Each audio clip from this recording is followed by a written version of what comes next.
예, 하나님의 말씀 데살로니가 전서 2장 7절과 8절 말씀입니다. 예, 하나님의 말씀 데살로니가 전서 2장 7절과 8절 말씀입니다.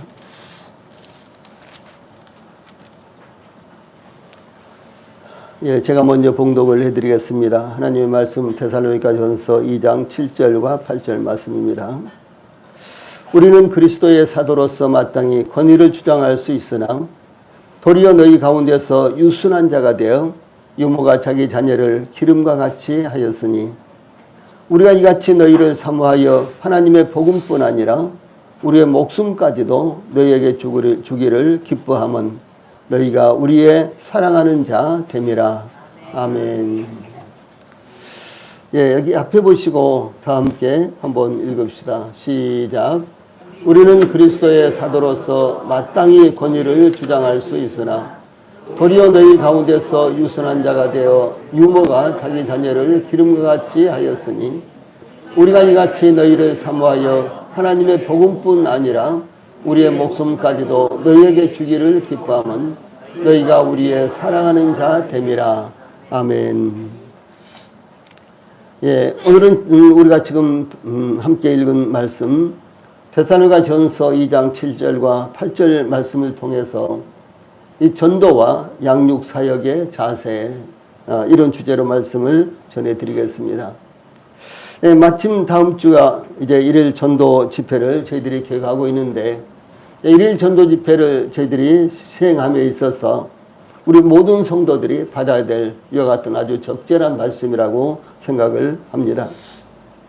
예, 우리는 지난 시간에 복음을 전할 때 반드시 따라야 하는 전도자에게 있어서 세 가지에 대해서 살펴보았는데 그것은 사람을 기쁘게 하는 것이 아니라 하나님을 기쁘게 해야 한다는 것과 사람에게 좋게 보이기 위해서 아첨하는 말이나 탐심의 탈을 쓰면 안 된다는 것과 마지막으로 사람의 영광을 구해서는 안 된다는 것을 말씀드렸습니다.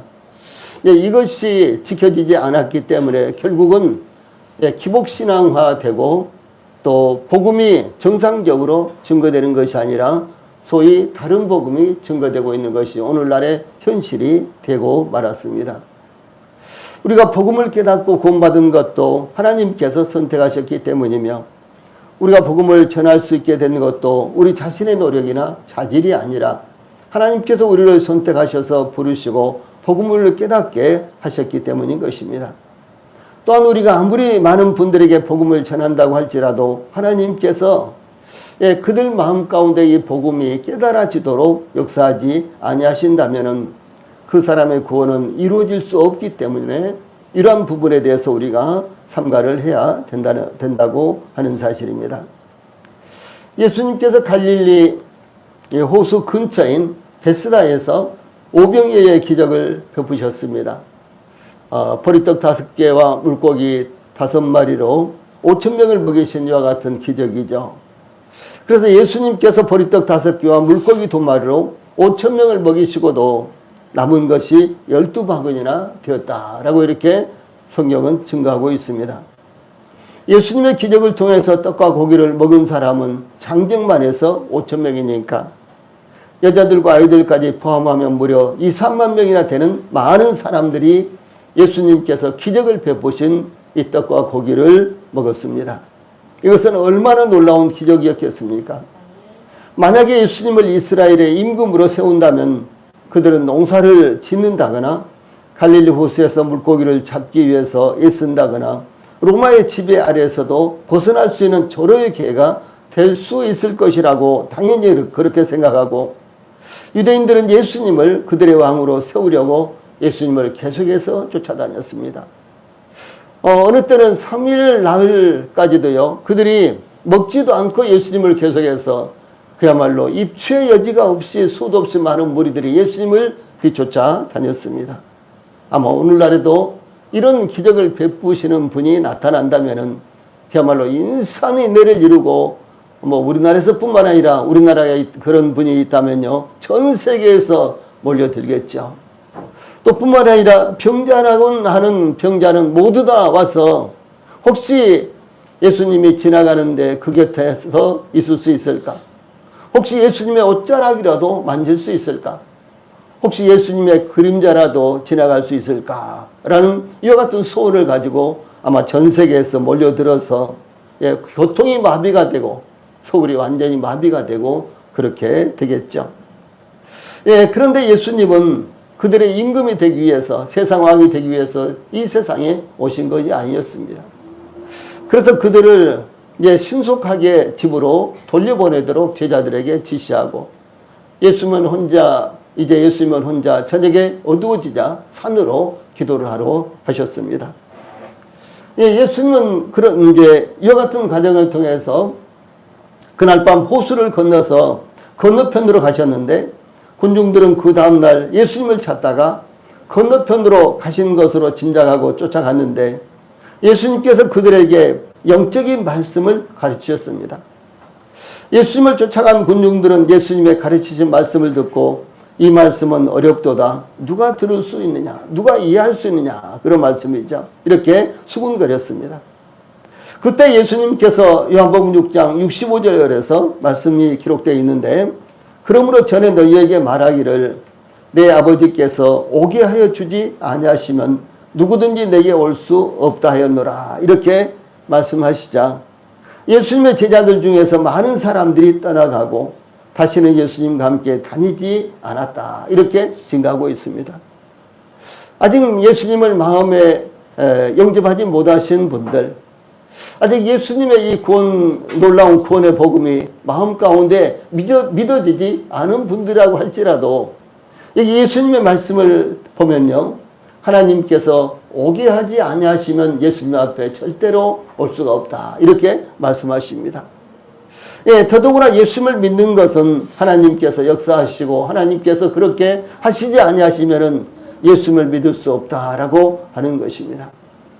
그래서 이미 예수님을 믿고 구원을 받은 우리 성도들도 내가 믿었으니까 그보다도요, 하나님께서 나의 마음에 예수님을 믿을 수 있도록 역사하셨으니까 이런 마음이 앞서야 된다라고 하는 사실이죠. 이것이 우선적인 것입니다. 그때 예수님께서 남은 제자들에게 너희도 가려느냐 이렇게 물으셨습니다. 그러자 시몬 베드로가 대답하기를 주여 영생의 말씀이 주께 있사오니 우리가 누구에게로 가오리까? 우리가 주는 하나님의 거룩하신 자이신 줄 믿고 알았사옵나이다. 이렇게 대답했습니다. 중요한 것은 단번에 믿어지지 않는다고 할지라도, 또 나름 믿으려고 했는데 잘 믿어지지 않는다고 할지라도, 혹은 반신반의 한다고 할지라도, 아예 관심도 없다고 할지라도 자기 생각대로 그냥 모든 것을 포기하고 가버리는 것이 아니라, 여기 베드로의 고백처럼 영생의 말씀이 주께 있사오니 우리가 누구에게로 가오리까? 라는 이런 마음으로 계속해서 말씀을 드려야 된다라고 하는 사실입니다. 그러면 하나님께서 말씀에 따라서 역사하시기 때문에 그 마음에 말씀을 믿을 수 있도록 역사하시고 구원의 확신을 가질 수 있도록 역사하신다는 사실을 말씀하고 계시는 것입니다. 그러므로 우리가 복음을 전한다고 할지라도 하나님께서 오게 하지 아니하시면 아무라도 예수님께 나올 수 없으며, 또 물질적인 어떤 것보다도 영생의 말씀을 듣고자 하는 간절한 마음이 없다면 우리가 아무리 복음을 전하려고 할지라도 복음의 역사는 일어날 수 없다라고 하는 것이 예수님의 말씀입니다. 그러므로 무엇보다도 간절한 마음으로 기도하며 하나님의 뜻을 따라서 우리 성도님들이 전도를 해야 될 것입니다.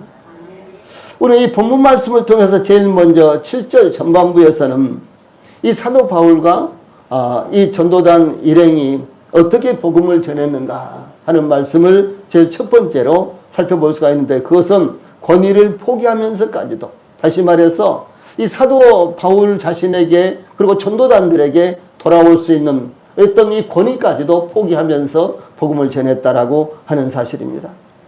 이 사도 바울은 데살로니가 교회의 성도들을 향하여 우리는 그리스도의 사도로서 마땅히 권위를 주장할 수 있으나 라고 증거했는데, 사도 바울이 주장할 수 있는 권위는 무엇을 말하는 것일까요? 그것은 그리스도의 사도의 그리스도의 사도에서 우리가 그리스도의 사도로서 그러죠. 이 사도는 보내심을 받은 자 혹은 대리자, 하나님의 보내심을 받은 자 혹은 예수님의 대리자, 이런 의미입니다. 그래서 이 신약시대에서 이 사도라는 말은 유대인들과 이방인들에 의해서 널리 사용되고 있었던 용어입니다. 이 성경에서 그리스도의 사도는 세례요한 때부터 주 예수님과 함께 했던 자들, 그러니까 예수님의 공생애에서 공생의 기간 동안 함께 했던 자들, 또 예수님께서 친히 임명하신 자들, 또 주 예수님의 부활을 목격한 자들을 가리키는 용어로 사용됐습니다.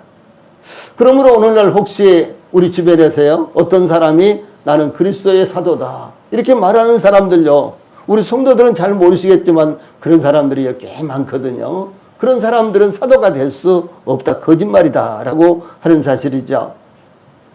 예, 그런데 이제 때때로 이 바나바도 사도라고 부르는데, 왜 바나바는 그러면은 예수님께서 직접 임명하셨다거나 예수님의 생애 가운데는 나타나지 않았는데 바나바를 사도라고 부르냐 하는 의문이 생길 수가 있죠. 이 바나바를 사도라고 부르는데 사도행전 13장 43절, 14장 3절로 5절, 14절 26절 등 여러 군데서 바나바를 사도라고 이렇게 부릅니다. 이 바나바는 사도 바울과 함께 안디옥 교회는 예루살렘에 있는 교회, 그 다음에 최초로 이방인의 지역에 세워진 교회가 안디옥 교회예요. 이 안디옥 교회에서 이제 애국의 사역을 위해서, 애국의 복음 전파를 위해서 파송을 받은 선교사이기 때문에 안디옥 교회로부터 보내심을 받았다, 그런 의미로요, 이 바나바는 사도라고 가끔 불려지는 이와 같은 이름입니다. 예수님의 12제자들을 사도라고 부르신 것은 첫째로 사도들은 예수님의 직접적인 파송을 받았습니다. 요한복음 20장 21절에서 예수께서 또 이르시되 너희에게 평강이 있을지어다. 아버지께서 나를 보내신 것 같이 나도 너희를 보내노라, 이렇게 말씀하셨습니다. 둘째로 사도들은 예수 그리스도의 계시로 복음을 깨달았습니다. 형제들아, 내가 너희에게 알게 하노니 내가 전한 복음은 사람의 뜻을 따라 된 것이 아니니라. 이는 내가 사람에게서 받은 것도 아니요 배운 것도 아니요 오직 예수 그리스도의 계시로 말미암은 것이라 라고 갈라디아서 1장 11절과 12절에 사도 바울이 이렇게 증가하고 있습니다. 이 세 번째로 12제자들을 사도라고 부르는 것은요, 이 사도들은 누구에게 인정을 받아야만 되는 것이 아니었습니다. 왜? 예수님께서 직접적으로 그들을 임명하셨기 때문에 어떤 사람의 인정을 받고 어떤 모임 이런 데서요, 인정을 받아야지만 사도가 되는 것이 아니었다라고 하는 사실이죠. 그래서 갈라디아서 2장 1절로 2절에 보면 14년 후에, 그러니까 사도 바울이 다메섹 도상에서 예수님을 만난 후 14년이 지난 다음에 그런 의미입니다. 그래서 14년 후에 내가 바나바와 함께 디도를 데리고 다시 예루살렘에 올라갔나니 계시를 따라 올라가 내가 이방 가운데서 전파하는 복음을 그들에게 제시하되 유력한 자들에게 사설히 한 것은 내가 다름질하는 것이나 다름질한 것이 헛되지 않게 하려 함이라, 이렇게 증가하고 있습니다. 무슨 말인고는 사도 바울은 예수님의 생애 가운데 직접 예수님으로부터 사도로 임명을 받았다든가 예수님의 공생의 3년 동안 예수님과 함께 다녔다든가 그런 적이 없었어요. 그런데도 불구하고 사도 바울은 성경에서 보면 계속해서 사도라고 언급되어 있잖아요. 그래서 이 사도 바울은 왜 사도냐? 그런데 사도 바울이 이 복음을 깨달은 것은 어떤 사람에게서 배웠다거나 들었다거나 이렇게 해서 복음을 알게 되고 깨달은 것이 아니라 예수님으로부터 직접적으로 들었고 배웠기 때문에 그가 이 복음을 이렇게 깨닫게 되었다라고 하는 것입니다. 그래서 이 사도 바울이 다메섹 도상에서 예수님을 만난 후에 14년이 지난 다음에 그가 예루살렘에 가서 사도 베드로라든가 사도 요한이라든가 또 예수님의 그 동생이 있죠. 그러니까 야고보라든가 이런 사람들을 만났어요.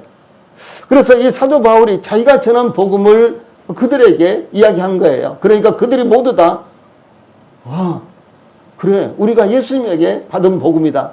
그런데 우리가 예수님에게 직접 들은 복음이다 라고 이렇게 이 사도 바울이 전한 복음에 대해서 모두 다 인정을 해줬다라는 말씀입니다. 이것이요. 예, 그러므로 사도 바울은 예수님을 예수님에게 직접적으로 예수님의 생애 가운데요, 예수님과 함께 했다든가 예수님의 생애 가운데 12제자를 임명했듯이 사도 바울도 임명을 받았다든가 그러지도 않았지만은, 그런데 사도 바울이 사도라고 하는 것은 전혀 문제가 없다라고 하는 사실입니다. 사실이다, 그런 것입니다. 그 다음에 네 번째로 사도들은 예수님에게 직접적으로 부르심을 받았습니다.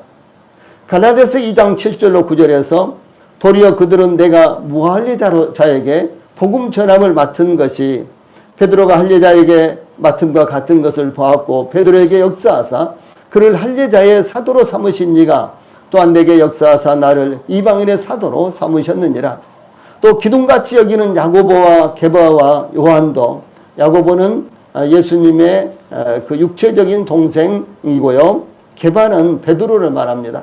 게바와 요한도 내게 주신 은혜를 알므로 나와 바나바에게 친교의 악수를 하였으니 우리는 이방인에게로 그들은 할례자에게로 가게 하라 함이라. 이렇게 갈라디아서 2장 7절로 9절에서 말씀하고 있습니다. 이 말씀의 의미는 이제 예수님께서 제자들을 선택하시고 그들로 하여금 예루살렘과 유다와 사마리아와 온 세계에 다니면서 생명의 복음을 전하라, 이렇게 말씀하셨습니다. 그런데 이제 초창기에 이 제자들은 예루살렘이나 혹은 유대나 혹은 사마리아나 이 정도에서는 복음을 전했지만은 이방인의 지역에 가서 복음을 전하고 그러지는 못했습니다. 그래서 이제 사도 바울이 이제 하나님의 선택을 받은 것, 예수님으로부터 부르심을 받고 사도로 임명을 받고 선택을 받은 것은 이방인들에게 이 생명의 복음을 전하도록 하기 위해서 하나님께서 그를 부르시고 예수님께서 그를 사도로 임명하셨다라고 하는 사실입니다. 그래서 베드로와 다른 제자들은 유대인들에게 복음을 전하기 위해서 부르심을 받았지만, 사도 바울이 증거하기를 사도 바울 자신은 이방인들에게 복음을 전하도록 하기 위해서 부르심을 받았다라고 하는 사실을 여기서 말씀하고 있는 것입니다. 이와 같이 사도들은 예수님으로부터 이제 지금 전에 말씀하신 것을 지금 종합해서 말씀드린 것입니다. 이와 같이 사도들은 예수님에게 직접적으로 부르심을 받았으며, 예수님에게 직접적으로 복음을 들었으며, 예수님에게 직접적으로 보내심을 받았으며, 예수님으로부터 직접적으로 파송을 받았습니다. 그러므로 사도 바울은 그리스도의 사도로서 그 권위를 주장할 수가 있었습니다. 조금 전에도 말씀드렸습니다만은 이렇게 네 가지가 확실하지 않으면요, 그 사람을 사도라고 부를 수가 없습니다. 그런데도 불구하고 우리 주변에는요, 자신이 사도라고 하면서 그 권위를 주장하고 자기 자신이 사도라고 하면서 자기 밑에 모이는 사람들에게 절대적으로 복종할 것을 강요하고 이런 사람들이 많다는 것이죠. 그런데 진짜 사도인 사도 바울은 그와 같이 사도로서의 그 권위를 주장하지도 않았고, 오히려 그들을 섬기는 자가 되었다라고 하는 사실입니다. 그래서 사도 바울은 사도로서의 그러한 권위를 주장하지 않았습니다. 그리스도의 사도로서 권위를 가지지 않았기 때문이 아니라 복음을 위해서 그 권위를 사용하지 않았다라고 하는 사실입니다. 오히려 사도 바울은 사도로서 권위를 사용하기보다는 고난과 어려움을 겪었으므로 불편하고 물질적인 결핍을 겪으면서도 그 고통을 감내했다는 것을 증거합니다. 이것은 사도 바울이 복음을 증거하면서 조금이라도 복음을 듣는 사람들에게, 또한 복음을 받아들인 신자들에게 부담을 주지 않기 위한 것이었습니다. 사도 바울은 자신을 비판하는 것에 대해서 다음과 같이 그 입장을 증거했는데, 우리 같이 읽어봅시다. 시작. 우리가 먹고 마실 권리가 없겠느냐? 우리가 다른 사도들과 주의 형제들과 게바와 같이 믿음에 자매된 아내를 데리고 다닐 권리가 없겠느냐? 어찌 나와 바나바만 일하지 아니할 권리가 없겠느냐? 누가 자기 비용으로 군복무를 하겠느냐? 누가 포도를 심고 그 열매를 먹지 않겠느냐? 누가 양떼를 기르고 그 양떼의 젖을 먹지 않겠느냐? 내가 사람의 예대로 이것을 말하느냐? 율법도 이것을 말하지 아니하느냐? 모세의 율법에 곡식을 밟았다는 소에게 망을 씌우지 말라 기록하였으니 하나님께서 어찌 소들을 위하여 염려하심이냐? 오로지 우리를 위하여 말씀하심이 아니냐? 과연 우리를 위하여 기록된 것이니 밭가는 자는 소망을 가지고 갈며 곡식 떠는 자는 함께 얻을 소망을 가지고 떠는 것이라. 우리가 너희에게 신령한 것을 뿌렸은즉 너희의 육적인 것을 거두기로 과하다 하겠느냐? 다른 이들도 너희에게 이런 권리를 가졌거든 하물며 우리일까 보냐? 그러나 우리가 이 권리를 쓰지 아니하고 범사에 참는 것은 그리스도의 복음에 아무 장애가 없게 하려 함이로다. 이렇게 고린도전서 9장 4절로 12절에서 증가하고 있습니다. 그러므로 사도로서 이 사도 바울은 복음을 전하면서도 그들에게 조금이라도 그들의 짐이 될까 봐서 혹시 복음의 복음의 장애가 될까 봐서 그들에게 자신을 의탁하지 않았다라고 하는 사실입니다.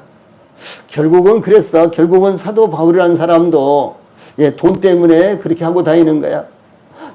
결국은 그들도 먹고 살기 위해서 그렇게 하는 거야. 그렇게 만약에 비판을 받는다면 복음이 힘을 잃어버리겠죠. 믿었던 분들도 아니 우리가 잘못 착각한 것이 아닌가 이렇게 될 수도 있었겠죠.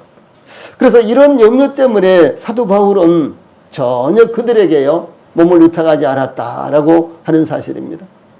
특별히 여기 고린도전서 9장 4절로 12절 말씀은 고린도 교회에 보낸 이와 같은 편지 가운데 나타난 말씀인데 이 사도 바울이 갈라디아서 여러 교회에서는 아주 지원을 많이 받았어요. 그런데 이 고린도 교회는 아주 물질적으로 대단히 풍부하고 아주 엄청난 부흥이 일어난 교회였습니다. 그런데도 불구하고 고린도에서는 그들의 지원을 조금도 받지 않았다라고 하는 사실입니다. 혹시 지원을 받으면 그것을 저 예루살렘과 유대 지역의 가난한 사람들에게 기부하는 이와 같은 용도로 사용을 했습니다. 그것은 사도 바울이요 복음을 전하되 조금이라도 이 복음의 회방을 받지 않도록 하기 위해서 이 복음이요 이 복음을 전하되 혹시 복음에 대해서요 오해를 받을까 이와 같은 것을 염려해서요 사도 바울이 이렇게 했다라고 말하는 것입니다. 그러므로 우리가 복음을 전하기 위해서 많은 것을 감당할 수 있어야 되는 것입니다. 때로는 다시 만나고 싶지 않은 사람도 기꺼이 만나야 되겠죠. 때로는 원수 같은 사람도요 그저 웃으면서 다시 만나주고 내가 먼저 화해하고 그렇게 해야 되겠죠. 왜? 복음을 전하기 위해서 그렇게 하는 것입니다.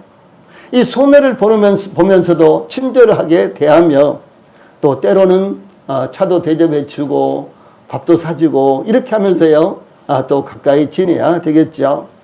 시간과 마음과 물질을 허비할 때 비로소 복음을 전할 수 있다는 것을 우리 성도들이 기억을 하시기 바랍니다.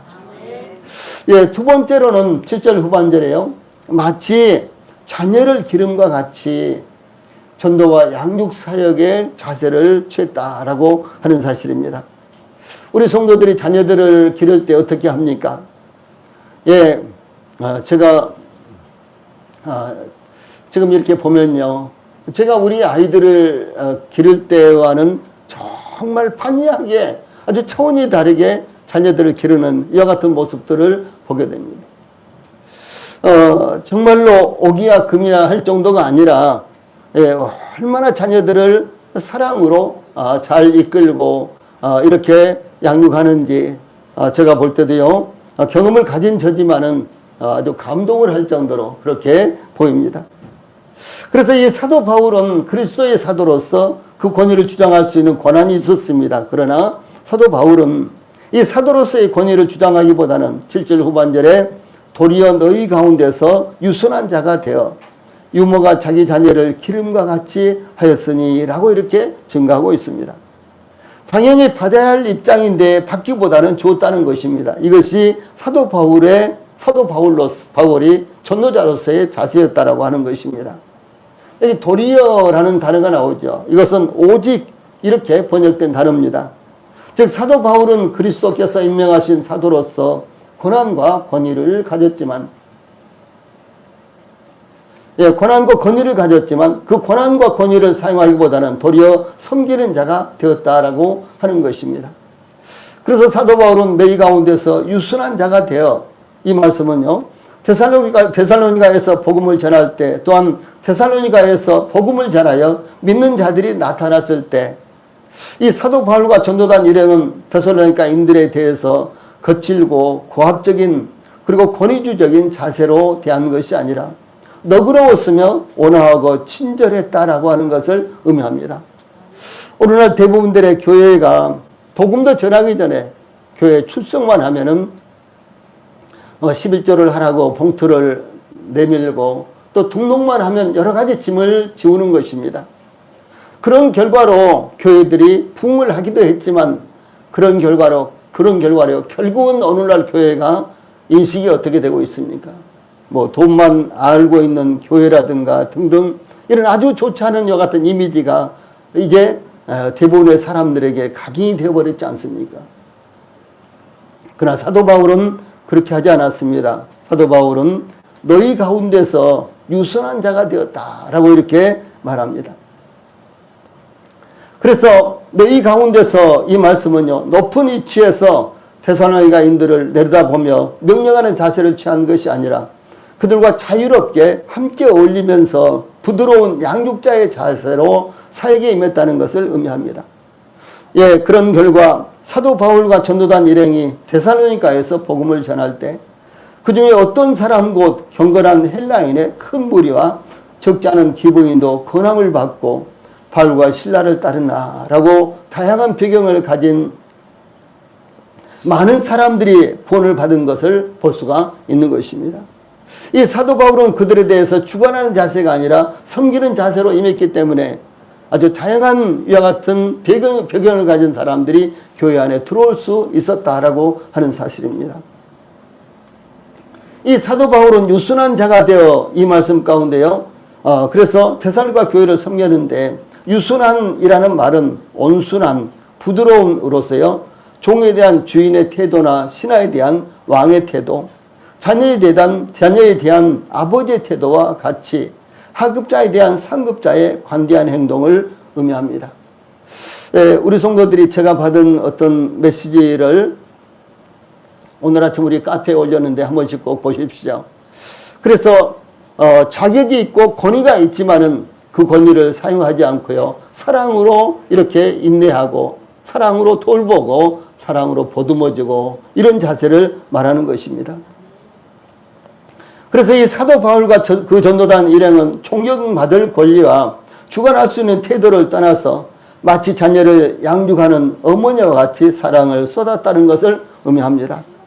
사도 바울은 디모데에게 주의 종은 마땅히 다투지 아니하고 모든 사람에 대하여 온유하며 라고 이렇게 가르치고 있습니다. 그래서 우리 모든 성도들도 다투는 문제, 나와 의견을 달리하고 나하고 생각이 다른 사람이라고 할지라도 이 다투는 문제를요 신중하게 생각을 해야 되는 것입니다. 갑자기 참지 못하고 다투게 되죠. 그렇죠. 그래서 그런 일이 일어났을 때 우리 성도들이 깊이 자신을 성찰하시고 이제 그 같은 이제 일이 일어났을 때요 갑자기 나도 모르는 사이에 다투는 것보다도 그들 참고 견디고 내 안에서 먼저 소화를 시키는 것을 우리 성도들이 훈련을 통해서요 그렇게 점차적으로 이루어져 나가야 한다라고 하는 사실입니다. 다윗은 사무엘하 22장 36절에서 주께서 또 주의 구원의 방패를 내게 주시며 주의 온유함이 나를 크게 하셨나이다 이렇게 고백을 했어요. 예, 다윗은 완전한 사람 같지만 다윗도 그의 생애 가운데 결정적인 3번의 실수가 있었습니다. 그 3번의 실수는 모두 다요 율법으로 말하면 당장 죽여야 하는 이와 같은 형벌이었습니다. 그런데도 불구하고 하나님께서 다윗을 너그럽게 온화하게요 참아주시고 기다려 주셨다라고 하는 사실입니다. 그래서 다윗이 이렇게 고백하고 있는 것입니다. 또한 다윗은 시편 18편 35절에서 또 주께서 주의 구원하는 방패를 내게 주시며 주의 오른손이 나를 붙들고 주의 온유함이 나를 크게 하셨나이다 이렇게 증거하고 있습니다. 온유함, 이 온유함은 참 중요한 것입니다. 우리 모든 성도들이 온유함을 가지시기 바랍니다. 우리 모든 성도들이 대인 관계에서도 그렇고요. 스스로 개인적인 문제에서도 그렇고 온유함이 있어야 되는 것입니다. 따뜻함, 예, 누군가가 가서 기대고 싶어하는 그런 마음, 예, 그런 마음을 가질 수 있는 우리 성도들의 자세, 이것이 참 필요하다라고 하는 사실입니다. 또한 사도 바울은 유순한 자가 되어 데살로니가 교회의 성도들에게 대해서 유모가 자기 자녀를 기름과 같이 하였으니라고 데살로니가 교회의 양육에 대해서 증거하고 있습니다. 유모가 자기 자녀를 기름과 같이 하였으니, 이 말씀은 유모가 남의 아이를 기르는 것을 의미하는 것이 아니라 유모가 자기 자녀, 즉 자녀를 낳아 자기 자녀, 즉 이 자기가 낳은 자녀를 이 젖먹이고 돌봐 양육하고, 이런 말씀을 여기에서 말하는 것입니다. 예, 그래서 이 직업적인 유모는 의무적으로 아이에게 젖을 먹이고 돌봐 양육할 수 있습니다. 그러나 엄마인 유모는 젖을 먹이고 돌보며 양육하되 싹을 위해서 하는 것이 아니라 사랑으로 하는 것입니다. 이것에 여기 차이가 있는 것입니다. 그래서 남의 아이를 기르는 유모와 자기 자식을 기르는 유모, 그 차이는 이렇게 큰 것입니다. 아이를 낳아 젖을 먹여 기르는 엄마들은 아이들을 위해서 자기 생명이라도 주려고 하는 것입니다. 자신보다도 아이를 더 아끼고 사랑하고 조심하는 것입니다. 이 사도 바울과 전도단 일행이 데살로니가에서 복음을 전할 때와 데살로니가 교회를 양육할 때 이와 같이 자기가 낳은 아이에게 젖을 먹이며 돌보아서 양육하는 것과 같이 했다라고 하는 사실입니다. 예, 실제로 데살로니가 교회는 이 사도 바울이 영적으로 낳은 자녀들이었습니다. 사도 바울이 그곳에 가서 복음을 전해서 사도 바울을 통해서 복음을 들은 사람들이 예수님을 믿고 교회 안에 더해졌습니다. 예, 그러므로 영적으로는 사도 바울, 데살로니가 교회 성도들은요, 사도 바울이 낳은 자녀들과 똑같았습니다. 그래서 사도 바울은 이 데살로니가 교회 성도들을 마치 자기가 낳아서 자기 젖을 물려서 양육하는 이와 같은 자녀들처럼 대하고 그렇게 양육을 했다라고 하는 사실입니다. 또 여기 사용된 기름은 기르다라는 말이죠. 이 기름은 이 기르다라는 이와 같은 단어인데, 이 단어 자체가요, 따뜻하게 하다, 소중히 여기다, 귀여워하다 라는 뜻으로 따뜻하게 보호하여 양육하는 것을 의미합니다. 신명기 22장 6절에 보면 길을 가다가 나무 위나 땅에 있는 새의 보금자리에 새 새끼나 알이 있고 어미새가 그의 새끼나 알을 품은 것을 보거든 그 어미새와 새끼를 아울러 취하지 말고, 이런 율법의 말씀이 있습니다. 굉장히 깊은 말씀입니다. 예, 그런데 어미새가 둥지에서 이와 같이 알을 품고 있는 이와 같은 모습을 지금 말씀하고 있는데, 또 어미새가 금방 보호한 새끼를 날개로 감싸 품을 때 아주 따뜻하게 이렇게 해주는 것을 의미합니다. 어릴 때 집에서 어미닭이 병아리를 부화시키기 위해서 달걀을 품고 있을 때 가만히 그 손을 좀 넣어보려고 하면요, 닭이 얼마나 사나워졌는지 마구 쪼주려고 막 덤비고 아주 손도 못 대게 이렇게 막 아주 엄청나게 사나워졌습니다. 그런데 먹을 것을 이렇게 손에다가 쥐어서 주고 살살 달래면은 나중에 친해져 가지고요, 막 닭을 알을 품고 있는 어미닭도 막 이렇게 만지고 그래도 나중에 괜찮거든요. 어렸을 때는 이제 그렇게 해봤어요. 그래서 그 어미닭 밑에 딱 이렇게 손을 넣어보면은 그 달걀들이요 얼마나 따뜻한지.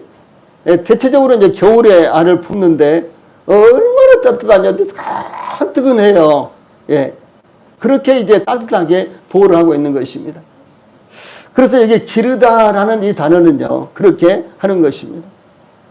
그래서 이것은 우리 성도들이 교회 안에서 성도들과의 사이가, 성도들과의 관계가 어떻게 이루어져야 되는가라는 것을 의미합니다. 또 그런가 하면은 또 새로 예수님을 믿은 성도들에 대해서 우리 성도들이 어떤 자세로 그들을 대해야 되는가라고 하는 사실을 말씀하는 것입니다. 그래서 그들을 아주 어미새가 알을 품고 있는 것처럼 부화한 새끼를 어미새가 날개로 딱 감싸면서 이 품고 있는 것처럼 그렇게 따뜻하게 해줘야 된다라고 하는 사실을 말씀하는 것입니다. 그래서 사도 바울과 전도단 일행은 데살로니가 교회에 마땅히 행사할 수 있는 권위를 주장하지 않고 오히려 유모가 자기 아이를 돌보는 것처럼 양육했다라는 것입니다. 이와 같은 자세는 우리들에게 필요하고 요구되는 자세입니다.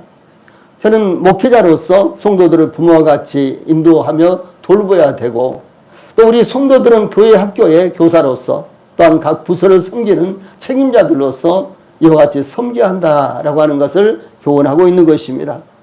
그러므로 우리 교회가 따뜻한 교회, 사랑으로 익어가는 교회가 될 수가 있도록 해야 될 것입니다. 세 번째 8절은 목숨까지 내어주는 자세로 복음을 전하고 양육사역을 했다라고 하는 사실을 사도 바울은 고백하고 있습니다.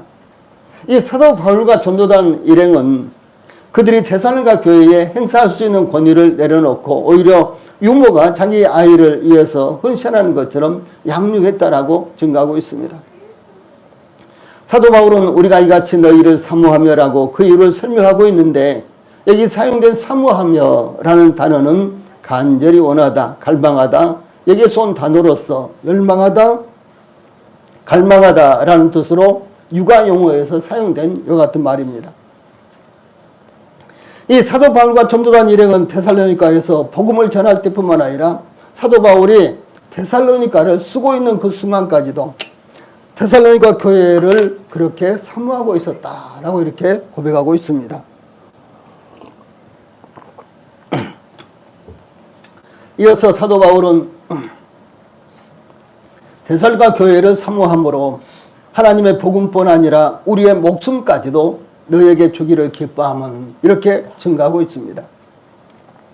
당연히 사도 바울과 전도단 일행은 하나님의 복음을 전하기 위해서 데살로니가 교회를 방문했습니다. 하나님의 복음은 하나님께서 친히 그 아들의 속죄의 죽음을 통하여 인간에게 구원의 복을 믿음으로 받게 하셨다는 기쁜 소식으로 현세와 내세 신자들을 부욕케 하며 값으로 측량할 수 없는 대단히 귀중한 보배가 이것이 바로 하나님의 복음입니다. 그래서 이 복음이 얼마나 값진 것입니까? 이 복음을 선포하시기 위해서, 이 복음을 완성하시기 위해서 하나님께서 그 아들을 희생시키셨습니다. 그 아들이신 예수님께서는 십자가에서 못이 박혀서 죽음을 당하시기까지 하셨습니다. 자, 여기 가운데 파란 박스에 있는 말씀, 하나님의 복음, 그 다음 부분 같이 한번 읽어봅시다. 시작. 하나님께서 친히 그 아들의 속죄의 죽음을 통하여 인간에게 구원의 복을 믿음으로 받게 하셨다는 기쁜 소식으로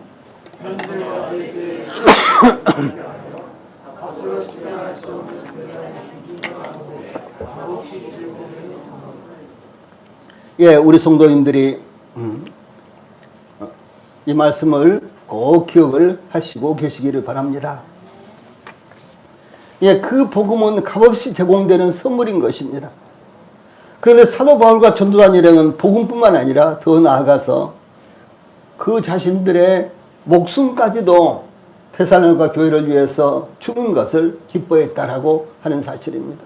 완전한 희생을 통해서 복음을 전하며 성도들을 양육하기를 원했다라고 하는 사실입니다. 목숨은 한 개인의 전 인격을 의미합니다. 그러므로 어떤 번역본은요, 이 목숨이라는 말 대신에 우리 자신을 이렇게 번역을 했습니다.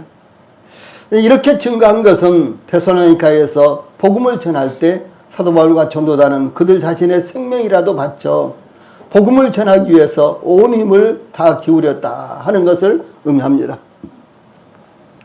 사도 바울과 실라가 빌립보에서 추방되어 데살로니가에 도착했는데 거기 유대인의 회당이 있었습니다.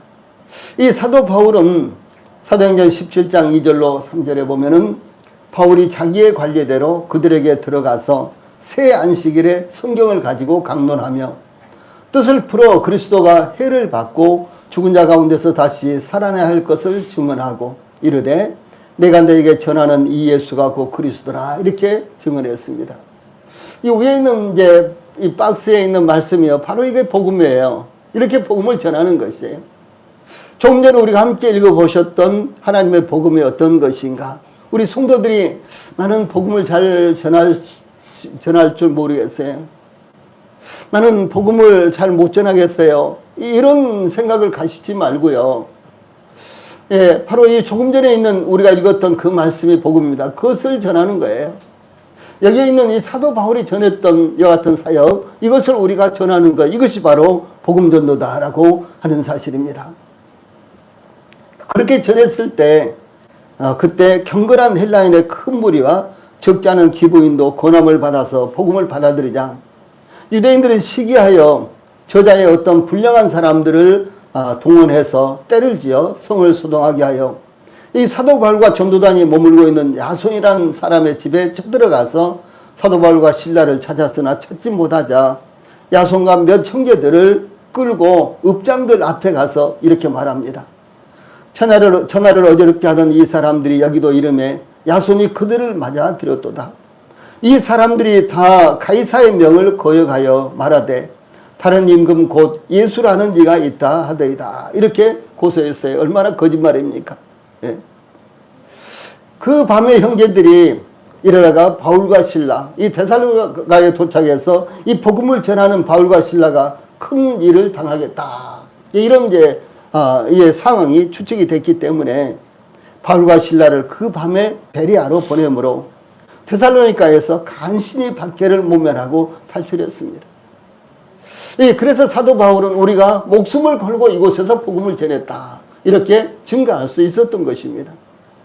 또 뿐만 아니라 그 이외에도 반대를 무릅쓰고 여전히 사도 바울을 대적하는 사람들이 많이 있었는데도 불구하고 사도 바울이 또다시 데살로니가를 방문해서 이제 그때 사도 바울이 전한 복음을 믿고 구원받은 성도들을요, 이제 그리스도 안에서 양육을 하고 세우는 이와 같은 사역을 한 것입니다. 그래서 사도 바울이 하나님의 복음뿐만 아니라 우리 목숨까지도 다 주려고 했다라고 이렇게 증거하고 있는 것입니다.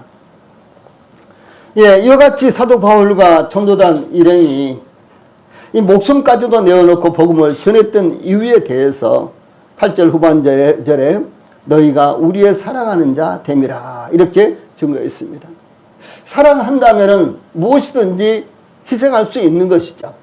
그렇죠. 자녀들을 사랑하기 때문에 자녀들을 위해서 모든 것을 희생할 수 있는 것입니다. 또 무엇이든지 자기가 사랑한다면은 그 사랑하는 것을 위해서 모두 다 희생할 수 있는 것입니다. 예, 그래서 사도 바울은 데살로니가를 그리고 데살로니가에서 이 복음을 듣고 믿음을 가진 신자들을 사랑함으로 자신들의 목숨까지도 희생하려고 했다라고 이렇게 증거하고 있습니다. 그래서 사도 바울이 데살로니가에서 자신의 목숨까지도 내어놓고 복음을 전했던 것은 데살로니가인들에 대한 사랑 때문이었다는 것입니다. 사랑은 기독교가 추구하는 가장 고귀한 덕목입니다. 그러므로 기독교는 사랑의 종교요. 하나님은 세상을 사랑하심으로 독생자를 세상에 보내주셨으며 예수님은 십자가에 못 박혀 죽음을 당하심으로 하나님의 사랑을 확증하셨다라고 로마서 5장 8절에 증거하고 있습니다.